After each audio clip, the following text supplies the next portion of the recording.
Working on a new project, an 87 Blazer, 4-inch lift, doing an LS swap. I got an LQ9 6-liter going in it, built for L65.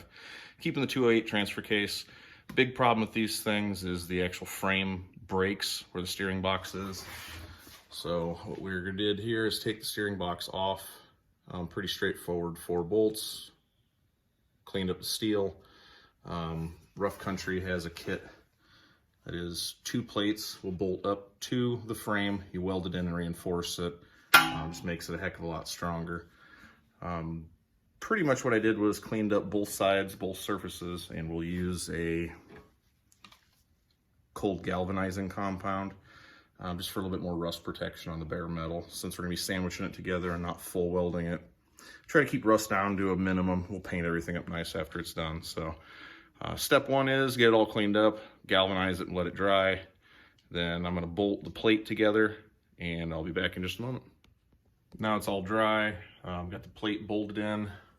These are 7/16 bolts, so you're gonna need some 7/16 nuts, kind of rare.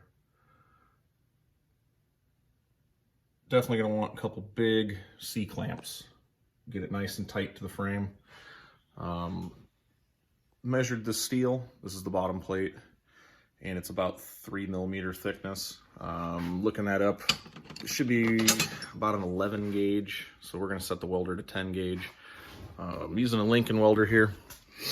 Every welder that I'm aware of has a chart that shows you what wire, gauge, what setting. I'm gonna be using flux core since I ran out of my gas shielded wire earlier. So I'm gonna pretty much just tack this in with the flux core wire, see how it's welding. If it's not welding how I like, then I'll switch it over, at least get it tacked into place for now so I can keep moving on this project. But when I get to welding, another thing to note is when you are welding, do not just run one continuous bead all the way around. You're gonna warp this thing, so you're gonna wanna weld in small sections. I usually go about 1 inch and then skip over to the other side.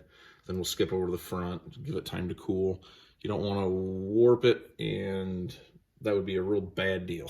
So take your time. It's going to take a while to weld this up. Going to probably put about 3 inches of weld, then leave 1 inch gap and move on. So there's a couple instructions that are kind of vague where they're wanting you to weld. Actually going to weld through plug weld, I believe it's called. 3 locations on it as well. So a couple big C-clamps is a must. Get it tight, weld it, move your clamps around, get it all nice and tacked together, and then spend some time actually running some good, 1.5 inch beads, and then move to the other side of the plate. I just finished up the one plate, welded up real nice, real happy with it. I'm by no means a professional welder, but it's definitely not going anywhere. Took my time, moved around a lot. Everything turned out better than I was expecting, actually, for once. So now we're working on the bottom plate. The thing to look at here, what I'm gonna do anyways, is actually weld to this cross member as well. So I'm tucking my plate up tight to the cross member, and I'm gonna full weld that, and I'm gonna come back and every couple inches weld all the way around the perimeter as well. And I think we'll call this job done here in probably about 20 minutes or so. Flux core wire works great. Just make sure you always scrape it with a wire brush, get the slag off of it, just like the old stick welder in high school. But working out good. I'll be updating here shortly. And at the end of the day, this is what you end up with.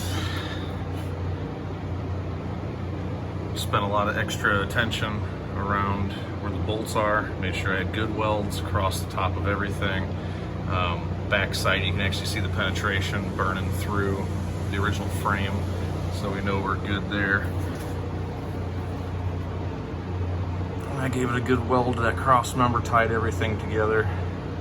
I think this is really going to help out. They recommend doing this for anything with 35-inch or larger tires, and that's exactly what I ended up getting, was 35s, because my little son wants a monster truck to drive around in, do some trail riding here in southern Tennessee. So until next time, I'll keep you up to date on the LS swap and everything else, but this was a fun little project.